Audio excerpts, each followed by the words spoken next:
मुझे हैरत इसलिए नहीं होती कि जब सारे पाकिस्तानियों की ये फीलिंग है तो मेरी फिर क्यों नहीं होगी। और यानी एक ही ऐसी चीज़ है जिसके ऊपर किसी जगह पे भी कंप्रोमाइज़ नहीं किया जा सकता।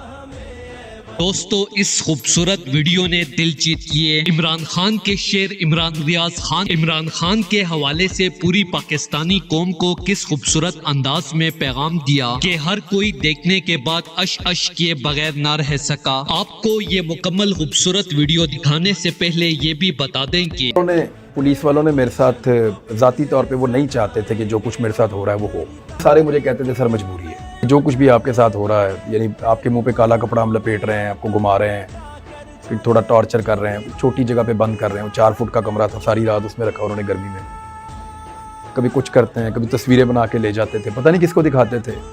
कभी आंखें बांध के बाहर बैठा देते थे, हाथ बांध के मारा भी एकदम। वो जो कुछ भी वो करते थे तो वो खुश नहीं थे वो करने में, पुलिस वाले। इमरान खान की तारीफ और ईमानदारी की गवाही सिर्फ पाकिस्तान में ही नहीं बल्कि पड़ोसी मुल्कों से भी दी जा रही है, जिसका अंदाजा आपको इमरान रियाज खान की ये वीडियो देखकर बखूबी हो गया होगा। में सजा सिर्फ खान साहब को दिलवा कर आप ताकतवरों की ताकत का अंदाजा लगा सकते हैं। इमरान खान की हमायत में बड़ा ऐलान करते हुए ताकतवरों पर तबाही फेर दी है। किस तरह मुहिब वतन लीडर इमरान खान को सपोर्ट किया। इमरान खान वो शेर लीडर है जिन्होंने हमेशा पाक फौज जिंदाबाद का नारा लगाया है। तहरीके इंसाफ और इनके चेयरमैन इमरान खान हमेशा से ये बात जानते थे कि फौज पाकिस्तान के लिए बेहद जरूरी है, लेकिन इसके कुछ जर्नैल अपने घमंड और अपने फायदे के लिए नून लीग जैसी चोर पार्टियों को सपोर्ट कर रहे हैं। इमरान खान वो शेर लीडर है कि जिसके जज्बे फौज और रियासत के लिए पहले से ज्यादा मजबूत हो गए हैं। दोस्तों, इस हवाले से अपनी राय का इजहार कमेंट सेक्शन में दे। वीडियो अच्छी लगे तो लाइक करें और इस चैनल को सब्सक्राइब करें।